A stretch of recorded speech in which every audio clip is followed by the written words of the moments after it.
الحمد لله الحمد لله الذي جعل الشمس والقمر بحسبان والنجم والشجر يسجدان وفضل زمانا على زمان كما فضل مكانا على مكان وإنسانا على إنسان ونشهد أن سيدنا وسندنا وحبيبنا وحبيب طبيبنا وطبيب قلوبنا ومولانا محمدا عبد الله ورسوله الذي أرسل إلى الناس كافة بشيرا ونذيرا وداعيا إلى الله بإذنه وسراجا وقمرا منيرا أما بعد فأعوذ بالله من الشيطان الرجيم بسم الله الرحمن الرحيم لئن شكرتم لأزيدنكم ولئن كفرتم إن عذابي لشديد وقال النبي العربي صلى الله عليه وسلم كل مولود يولد على الفطرة فأبواه يوحدانه أو ينصرانه أو يمجسانه وقال النبي العربي صلى الله عليه وسلم الدنيا سجن المؤمن وجنة الكافر وقال تعالى في شان حبيبه ومحبوبه ومعشوقه ومقصوده مخبرا وآمرا إن الله وملائكته يصلون على النبي يا أيها الذين آمنوا صلوا عليه وسلموا تسليما اللهم صل على محمد وعلى آل محمد كما صليت على إبراهيم وعلى آل إبراهيم إنك حميد مجيد اللهم بارك على محمد وعلى آل محمد كما باركت على إبراهيم وعلى آل إبراهيم إنك حميد مجيد الحمد لمن قدر خيرا وقدرا والشكر لمن صور حسنا وجمالا لا ضد ولا ند ولا حد المولى لا عند ولا ولد ولا الله قال والصلاة والسلام على رسوله محمد وآله وصحبه وبارك وسلم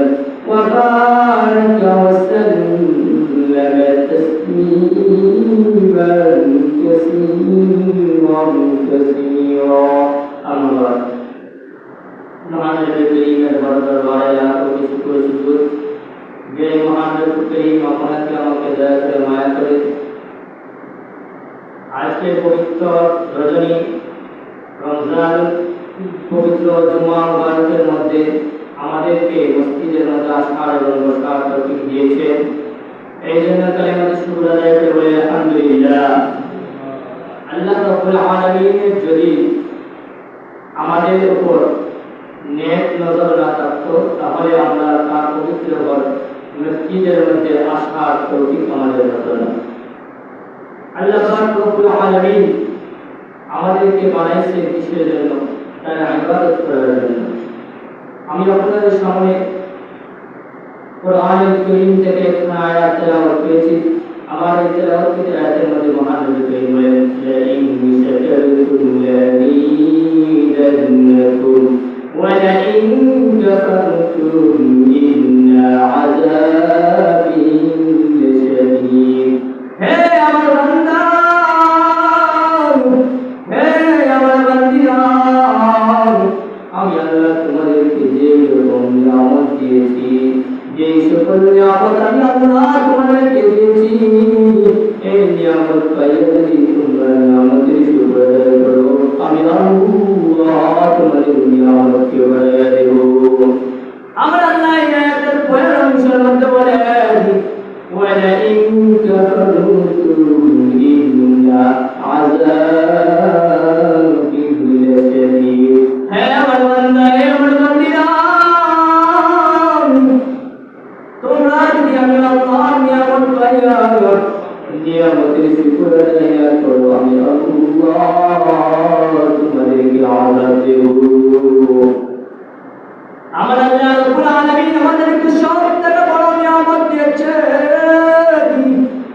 সেই বড় নিয়ামত হলো মুসলমান বানাইছেন।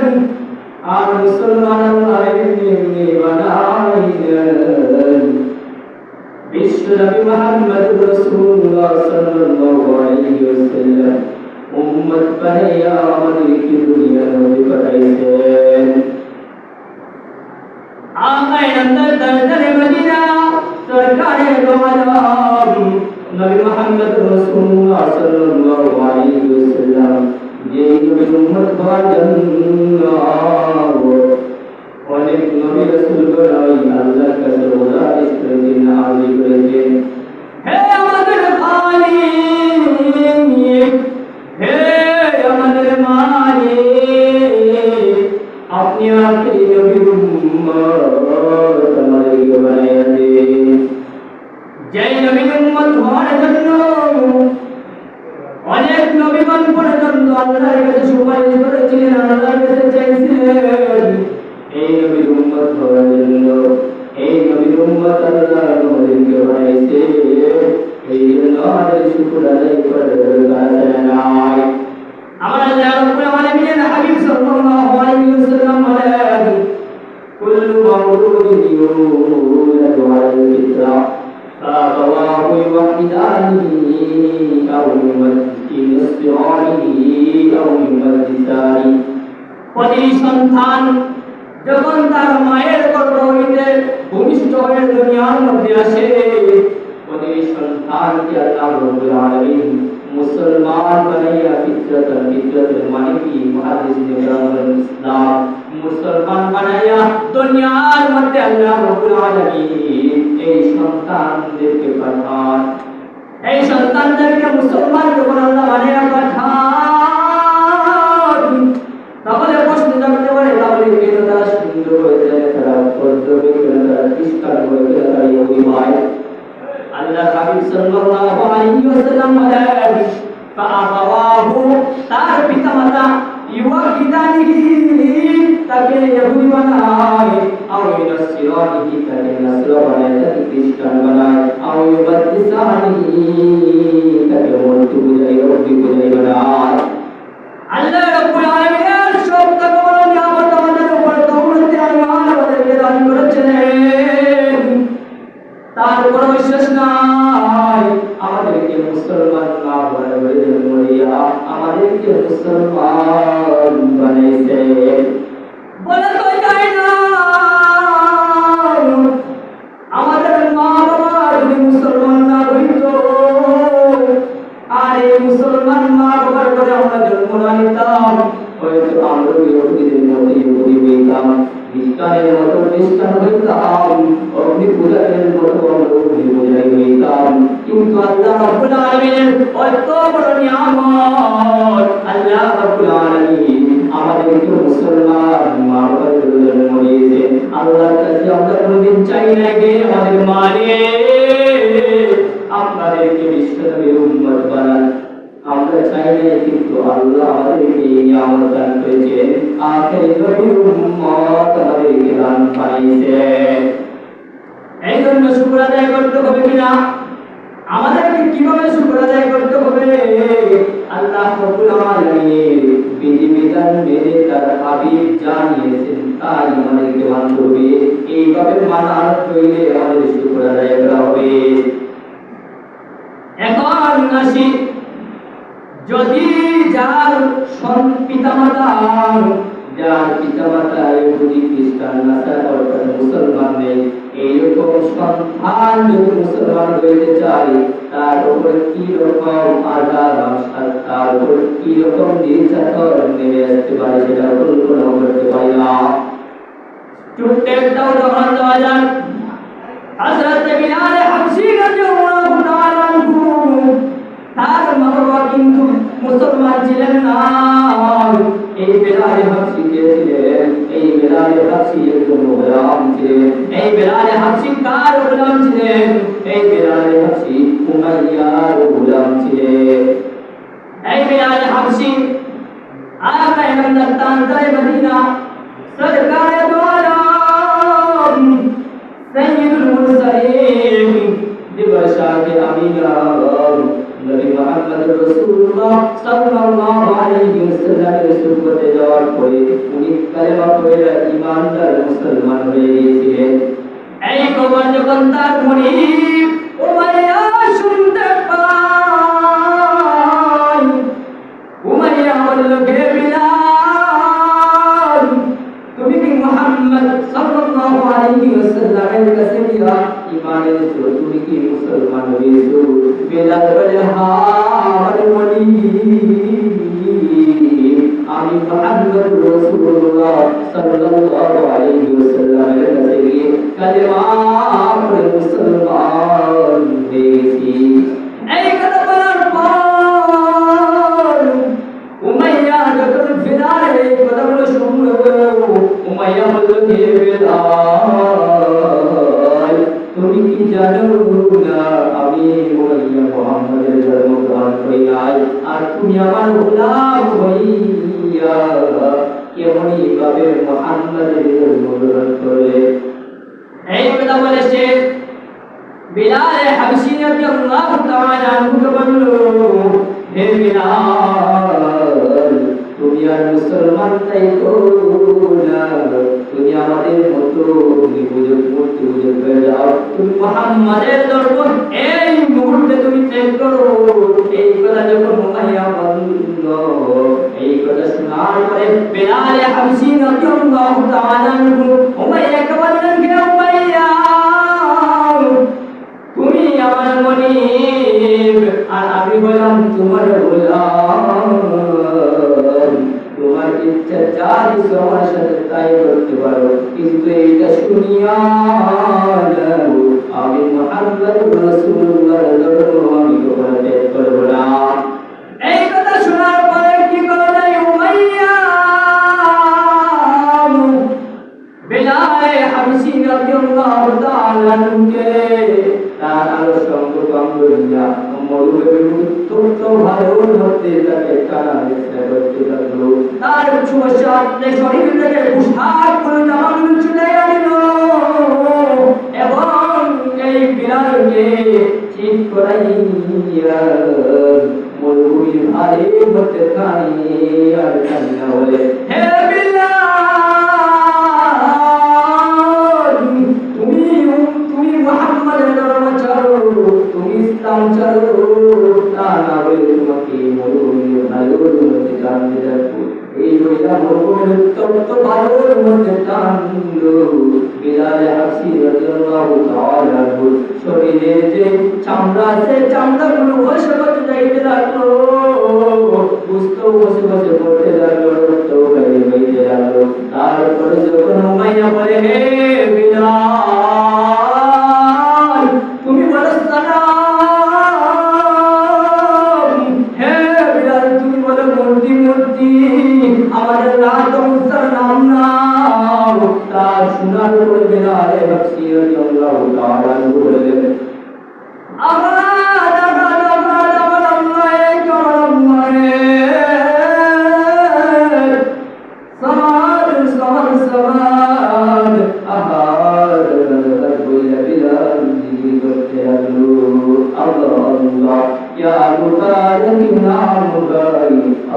अल्लाह मीनू का काम है अल्लाह अल्लाह ऐसे शीरीं तोलम ऐसु मी कुलदुलम तमाम ये ज़मीन ये फलक जिनमें आगे तलक जितनी दुनिया सब में तेरी जलाल जितनी दुनिया में सब में तेरी जलाल अल्लाह नाम बिलाल में जन्म करले किंतु मूर्तिर नाम बिलाल तो करले नाय এখন বুঝুন ভাই বুঝুন আমার বন্ধু দিওয়ানা যদি আল্লাহ আমাদেরকে এরকম বিলালের মতো বিধর্মী মা বাবার ঘরে জন্ম দিত আমরাও তো বিধর্মী পেতাম ইসলাম আনতে কি প্রয়োজন মুসলমান হইতাম বলেন তো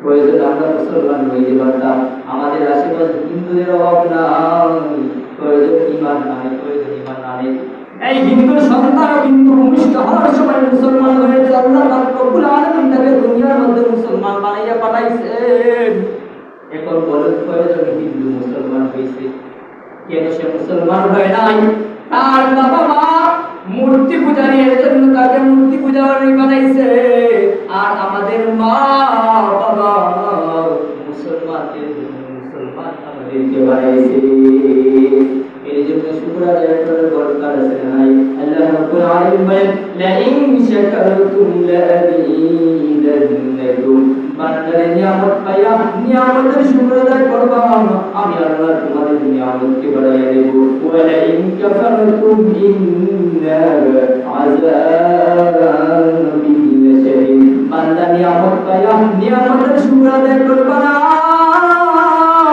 আমি আল্লাহ তোমাদেরকে আযাব দেব এখন বলেন আমরা প্রয়োজন নিয়ামতের শুকর আদায় করতেছি আল্লাহ মুসলমানের মা বাবার প্রয়োজন বলে এত জ্ঞান হতে পারে প্রয়োজন আমরা শুকর আদায় করতেছি প্রয়োজন নামাজ পড়তেছি প্রয়োজন রোজা রাখতেছি প্রয়োজন পরহার মধ্যে জীবন যাপন করতেছি প্রয়োজন ফল করতেছি প্রয়োজন জাকাত প্রয়োজন প্রয়োজন নিয়মিত রোজা রাখতেছি ইতেছি না এই জন্য আল্লাহ আমাদেরকে আযাব দিতে পারে আল্লাহ বলে বলে ইন কাফারতুম নিয়ামত পাইয়া যদি নিয়ামতের শুকর আদায় না করো ইন্না আযাবি লাশাদীদ আযাব শুধু এমন আযাব নাই কঠিন আযাব আল্লাহ আমাদেরকে দিবে এখন আসে আরেকটা নিয়ামত কি আল্লাহ দিয়েছেন এখন তো প্রথম নিয়ামত আল্লাহ আমাদেরকে দৌলতে ঈমান দিয়েছেন ঈমান কিভাবে কষ্ট কইরা ঈমান আনতে হয় নাই মুসলমান মা বাবার জন্ম দিয়া আল্লাহ আমাদেরকে মুসলমান বানাইছেন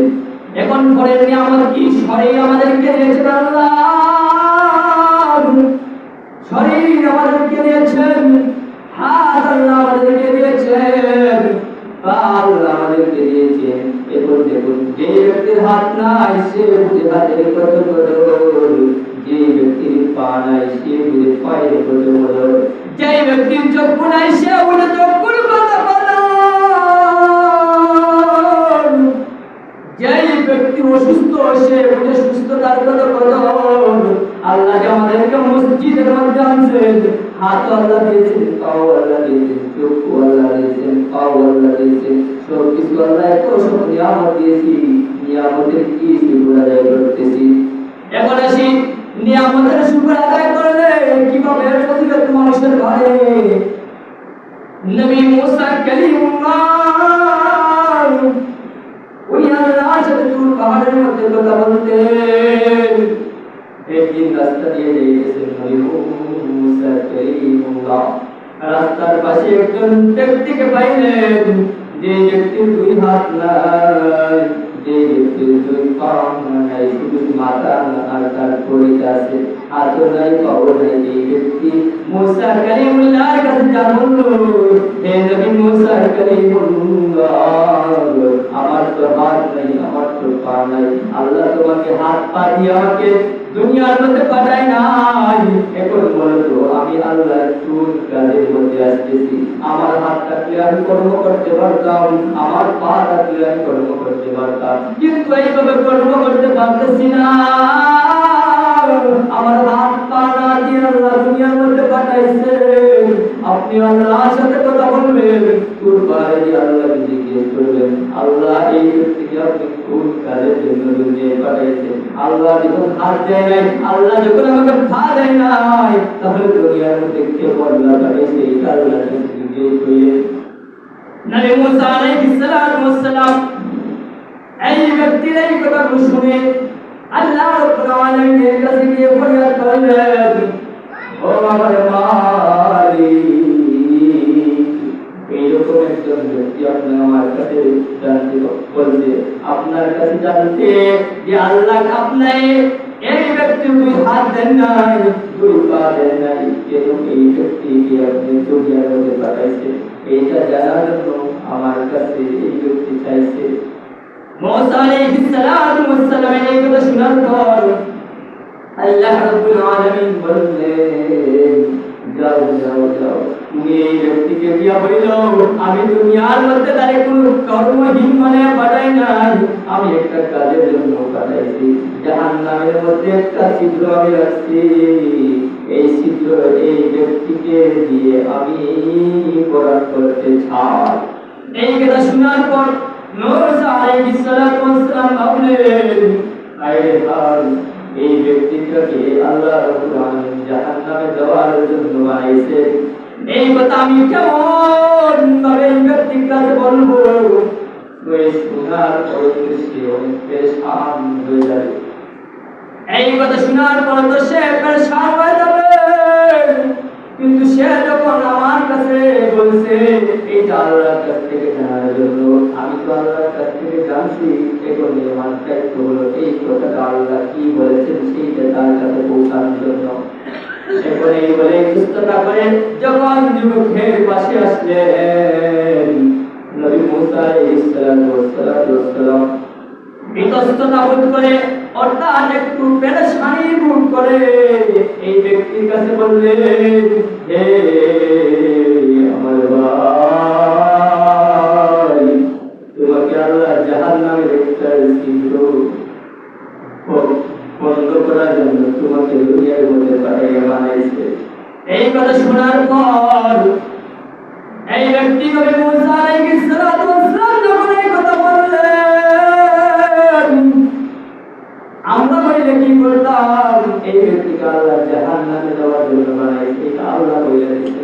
এই কথা শোনার পরে করতে হলো আলহামদুলিল্লাহি রাব্বিল আলামিন। সে আল্লাহর নিয়ামতের শুকর আদায় করলো। সে বলল, আমার আল্লাহ তোমাকে কোনো দুনিয়ার মধ্যে কারগিল বানায় পাঠায় নাই, ওকে হিসাবে আমাকে পাঠায় নাই, জাহান্নামের একটা ছিদ্র বন্ধ করে আমাকে দিয়ে সেটাও একটা খান। এই জন্য সে আল্লাহ শুকর আদায় করলো। এই কথা শোনার পর নবী মুসা আলাইহিস সালাম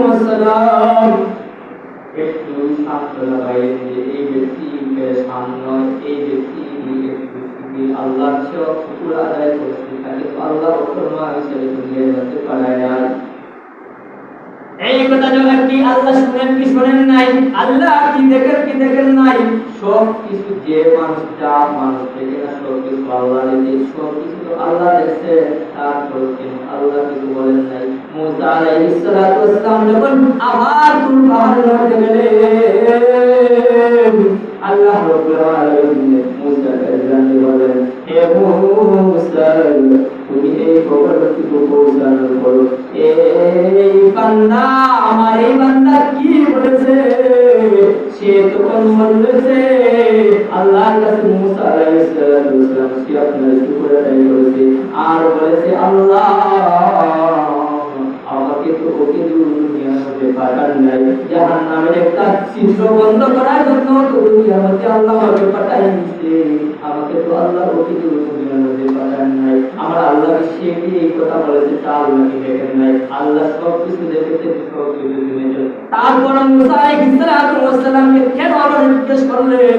কারণ জিজ্ঞেস করলেন সে মুসা তার প্রতি কেমন আকৃষ্ট হয়েছে, এই কথা জানার জন্য, বোঝার জন্য আল্লাহ রাব্বুল আলামিন এই কথা মুসা আলাইহিস সালামের কাছে শোনার পর মুসা আলাইহিস সালামকে বললেন, হে মুসা, আপনি গিয়ে জানাইয়া দিলেন এই যুবককে আমি জাহান্নামে দেওয়ার জন্য বানাইছিলাম, কিন্তু সে যখন সেটা শোনার পর আমি আল্লাহর নিয়ামতের শুকর আদায় করছে, সে বলেছে তাকে ও কিছু বানাই নাই আল্লাহ, আমি আল্লাহ তাকে ও কিছু দুনিয়ার পথে পাঠাই না, তাকে একটা কাজের জন্য পাঠাইছি, এই জন্য সে শুকর আদায় করছে।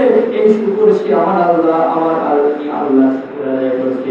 এই জন্য হে মূসা, আপনি জানায়া দেন এই ব্যক্তিকে আমি দুজকের মধ্যে আরে দেব না, আমি তাকে জান্নাতের ফিরদাউসের মধ্যে দিব।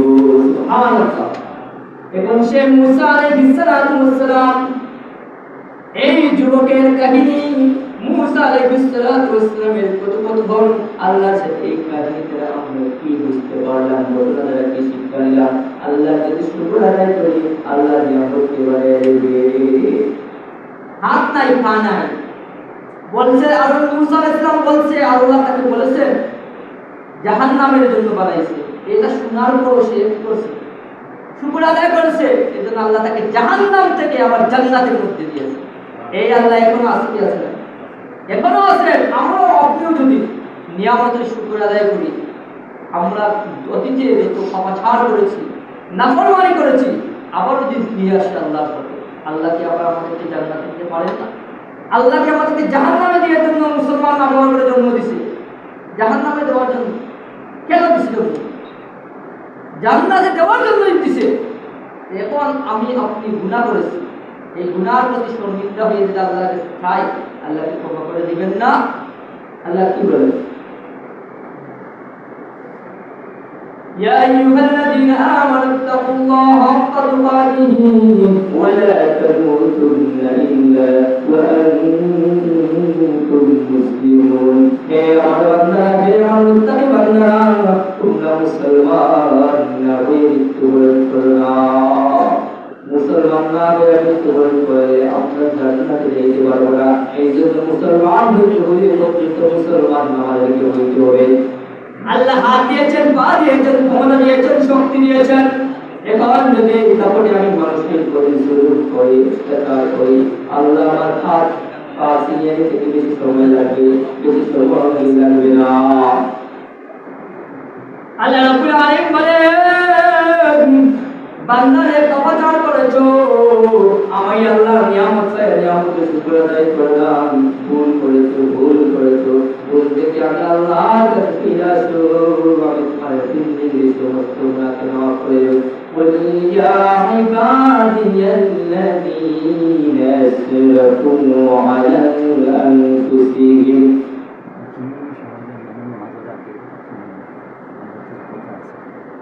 قل يا عبادي الذين أسرفوا على أنفسهم لا تقنطوا من رحمة الله إن الله يغفر الذنوب جميعا إنه هو الغفور الرحيم।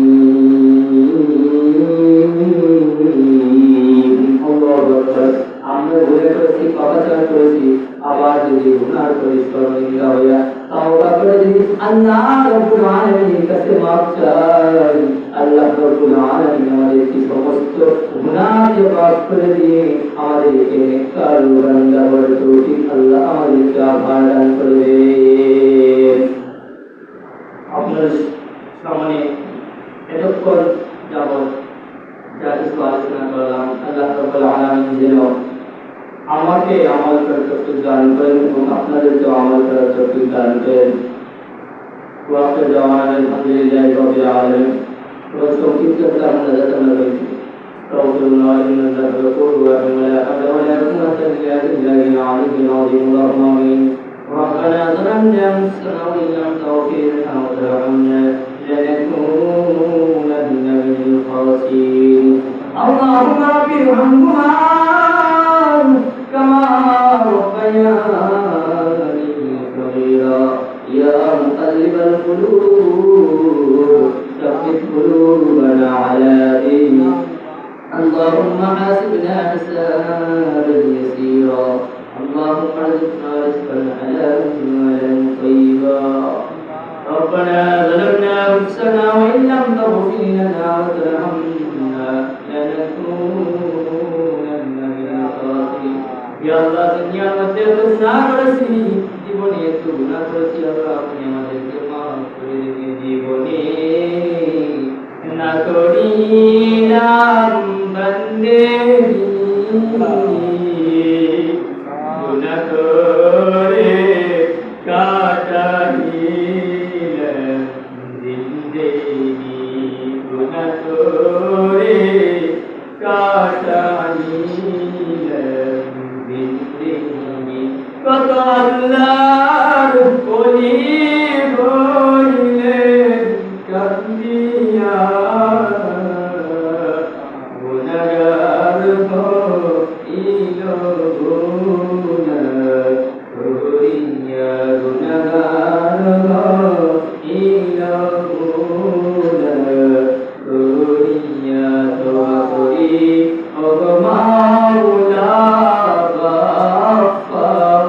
গাফফার ক্ষমা করো ও হে মাওলা গাফফার তওবা করি কত তওবা ভাঙিলাম অবশেষে মাওলা আহি তওবা করতেছি আল্লাহ আমাদেরকে মাফ করে দিন আল্লাহ আমাদেরকে মাফ করে দিন আল্লাহ আমাদেরকে মাফ করে দিন আল্লাহ আমাদের যেদিন মৃত্যু দিবেন আল্লাহ আমাদেরকে কলেমা পড়ে মৃত্যু দিবেন আল্লাহ আমাদের যেদিন মৃত্যু দিন আমাদের জবানের মধ্যে আপনি জারি করে দিন লা ইলাহা ইল্লাল্লাহু মুহাম্মাদুর রাসূলুল্লাহ